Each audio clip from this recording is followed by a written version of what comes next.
Enjoying your trip? I could only look down in response to Ben's question over the phone. I couldn't say anything back. Ben seemed puzzled by my silence. I couldn't tell him how miserable I was feeling.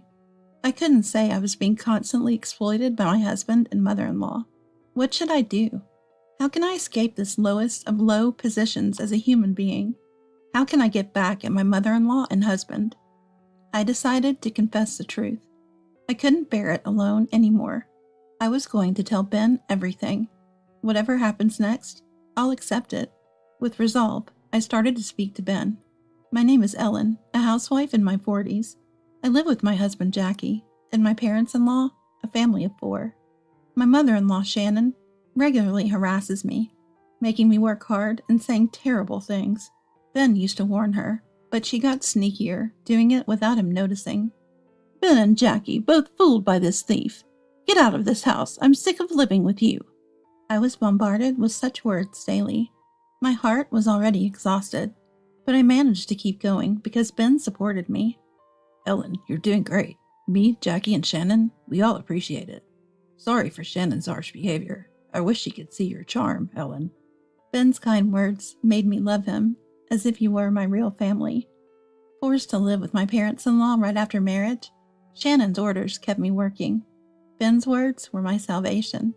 My relationship with Shannon worsened, but I managed because Ben was on my side. Even when I felt broken, Ben's words could repair me. That's why I could think, I'll try harder next time. Jackie never sided with me. He even supported Shannon. It's your fault for not listening to Mom, he said.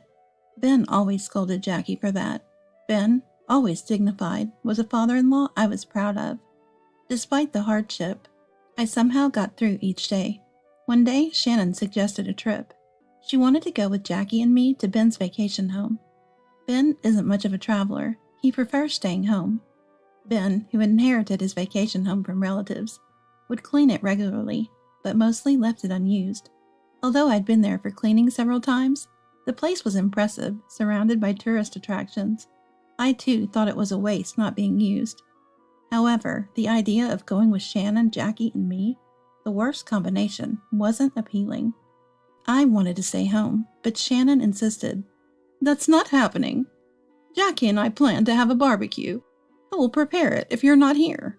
Plus, we need to drive there. Without you, we can't enjoy our trip. Clearly, Shannon was treating me as nothing more than a housekeeper. Hearing her, I wasn't so docile to agree easily. Do you think I'd willingly go just for that? If I'm traveling, I want to enjoy it too. If it's just for you two to have a good time, I don't want to go. Such arrogance for a son's wife. Shouldn't you just follow along quietly? Don't you want to serve your parents-in-law? Shannon challenged. But, I started. Anyway, a son's wife doesn't have the right to refuse. Just go and get Ben's permission. After that, Shannon wouldn't listen to anything I said. Ignoring my voice, my pleas, realizing resistance was futile, I had to talk to Ben. A trip? That's nice. Take this chance to relax, Ellen, said Ben, unaware of everything, with a kind smile. I wanted to tell him everything Shannon said right then, but doing so would only cause more trouble between the in-laws, something I couldn't bear. So I suppressed my feelings and replied with a smile. Thank you, I said. Ben added, let me know if something comes up. But I was too afraid to further damage the in-laws' relationship and said nothing. The day of the trip seemed so daunting. I couldn't help but wish it would end quickly. I was already thinking that. Dragged out by an excited Jackie and Shannon in the early morning, I was behind the wheel. It was hard enough to be up so early, and I had to drive. Shannon and Jackie comfortably slept in the back seat, driving while resenting them and rubbing my sleepy eyes. We finally arrived at Ben's vacation home. Then, I need you to buy barbecue supplies, Shannon demanded. Exhausted from the long drive and lack of sleep, I asked for a rest. A son's wife's job is to listen to us. I won't tolerate any defiance. But she was adamant. Furthermore, Jackie added, if you defy us, we might as well leave you here in the mountains right now. His words were harsh. With Ben, who always protected me from them, not here. I reluctantly went alone to a distant grocery store for the barbecue. After laboriously carrying too much food for 3 people, I was then told to prepare the barbecue. The tools were there, but hadn't been used in years, so cleaning and replenishing missing items were needed. I ended up repairing everything, phone in hand, looking up what I didn't know. Meanwhile, Shannon and Jackie relaxed inside the vacation home. Lying on the sofa, they casually said things like, "Looking forward to the barbecue," and "Can't wait for the setup to be done," without any regard for my feelings. It was still cold outside, and despite being bundled up, cold is cold. Rubbing my numb hands together, I finished the preparations, and finally, Shannon and Jackie came out. "Good job. You can go back inside the house now, Ellen," Shannon said. "But aren't we going to the barbecue?" I asked.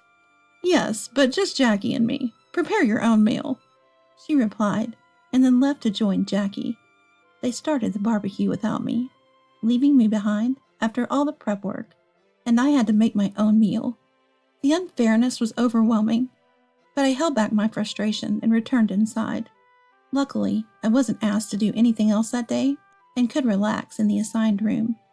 The next day, Shannon called me again. "We're going to a famous spa," she said with excitement, talking to Jackie. "That's great. I'll get ready," I responded. "No need," Shannon said. "You'll stay here. We'll enjoy the spa, just the two of us." She smiled. Jackie agreed. "Nice idea," he said, while I was relieved not to have to go with him. I still felt a sense of unresolved frustration. Left behind by Jackie and Shannon, I stayed in the room. They took the car, and since the vacation home was in the mountains, there was nothing nearby for entertainment. The trip was boring.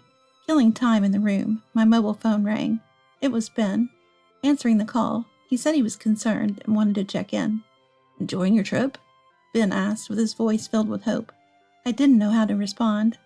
Should I honestly tell him I was left alone in the room, feeling lonely? That I couldn't even enjoy the barbecue and was bored? I wondered if sharing this would upset Ben. Previously, my defiance toward Shannon and snitching to Ben had severely strained the in-laws' relationship.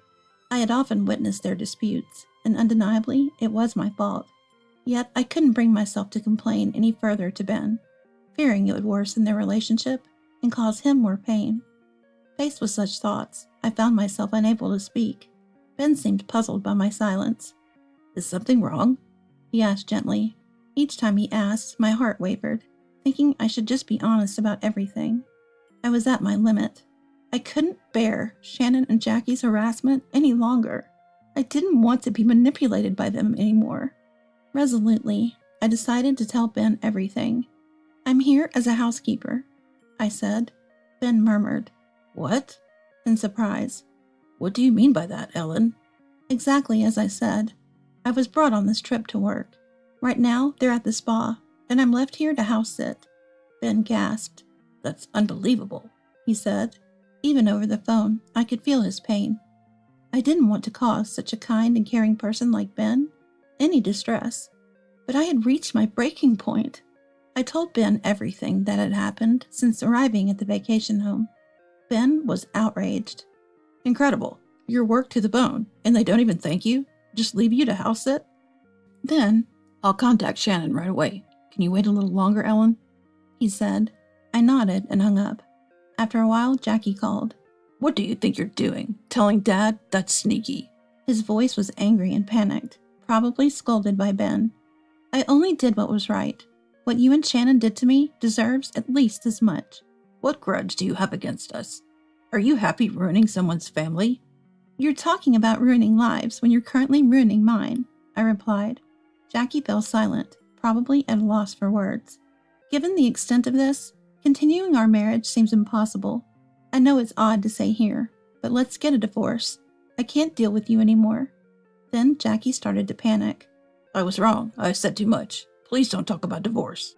We need you, Ellen. Think it over." "You don't need me. You need a housekeeper, right?" "That's..." Jackie and Shannon didn't want me. They wanted a compliant housekeeper. Someone who wouldn't resist and would just follow orders. It's unrealistic to expect someone to do that when it's not even their job. Two people both utterly selfish in their ways. But this would end today.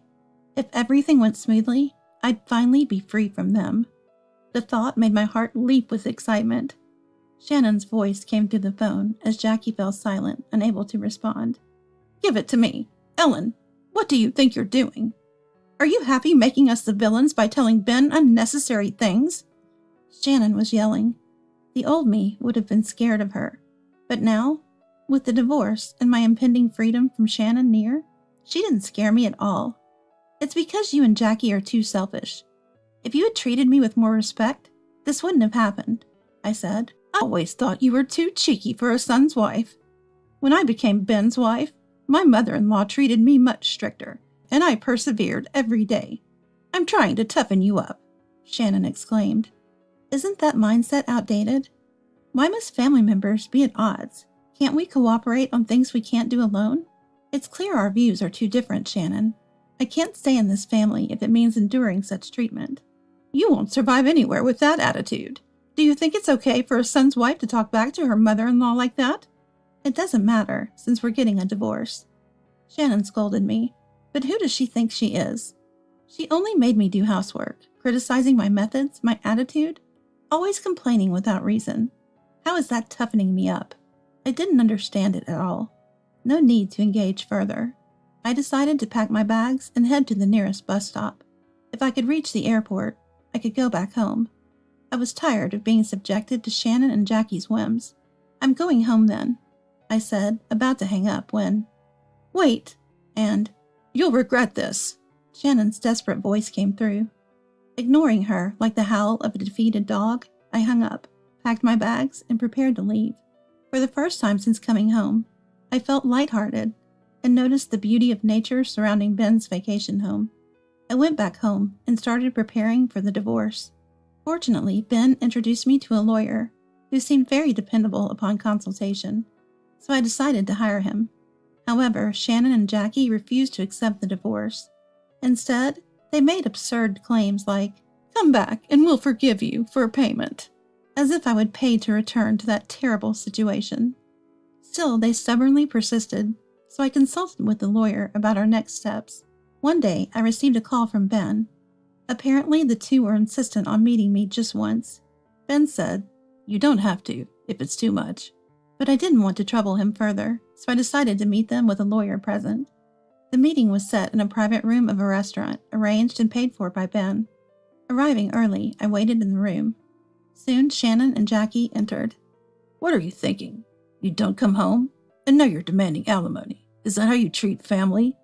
"Yes, we're family, aren't we? How can you do such terrible things to your family? It's heartless." They bombarded me with harsh words. I'd never felt like family to anyone but Ben, and they'd been horrible to me. I couldn't understand why I was the only one being blamed. As I looked down, unsure of what to say, "Enough." Ben raised his voice. "You said you wanted to apologize, so Ellen came here. And all you do is insult her? What's the purpose of your visit, if not to apologize?" Ben, usually mild-mannered, was furious, a side of him I'd never seen before. Even Shannon and Jackie seemed taken aback by his anger. Ben was that angry. Moved by Ben's defense, I felt tears welling up. Perhaps because Ben had said so, Jackie first tried to apologize. Watching this, "Wait," Shannon interjected. Jackie continued, regardless of Shannon's protests. "I'm truly sorry. Please come back. We can't manage without you." Jackie then described the chaos at the in-laws' house. Ben had left them, tired of their behavior, and now Shannon and Jackie were struggling in their large house. But what awaited them there was a hellish life. With no one left to boss around or take her frustrations out on, Shannon apparently turned her hostility towards Jackie first. Now he was juggling work and house chores, constantly berated by Shannon. Looking closely, I saw the exhaustion on Jackie's face, dark circles under his eyes and chapped lips. He seemed utterly worn out. The torment he had once inflicted on me was now being directed at him by Shannon. Jackie desperately pleaded for me to return, but Shannon interrupted. "You fooled Ben, and now Jackie. You're a wicked woman. Marrying you was a mistake." Shannon raged with misplaced anger. Jackie looked scared by her outburst. Jackie kept pleading for me to return, while Shannon hurled insults calling me a demon. Nodding to their requests meant returning to a hellish life. Who would willingly choose that? I have no intention of going back there. The divorce will definitely go through. "So much. Please, somehow." Jackie pleaded desperately. Despite feeling a bit sorry for him, I remembered he too had mocked me. No matter what you say, my decision won't change. Is that all? I don't want to waste more time on you. Ben nodded his approval, and I left the private room. Jackie's plea, "Wait for me," echoed loudly. The recording of the meeting, which I had made, was handed over to my lawyer as evidence. The abnormal behavior of Shannon and Jackie was clearly documented, and the divorce was successfully finalized. Later, I heard Ben divorce Shannon and cut ties with Jackie. Jackie, driven to escape from Shannon, had moved out of the in-laws' house. According to a mutual friend, Jackie's mental health deteriorated significantly because of Shannon, affecting his work and leading him to seek counseling. Shannon continued living in the in-laws' house, now infamous in the neighborhood as a garbage house, unable to pay for utilities. My actions might have contributed to the disintegration of the in-laws' house relationships. However, post-divorce, I've been living true to myself, not solely by my own strength. I've been meeting Ben frequently. Often he insists on paying for meals, as his way of apologizing for the trouble caused. I have no resentment towards Ben, who has always been helpful. I've indulged in his kindness. He's planning to take me to a fine restaurant next, a prospect I eagerly anticipate as I continue to strive forward each day.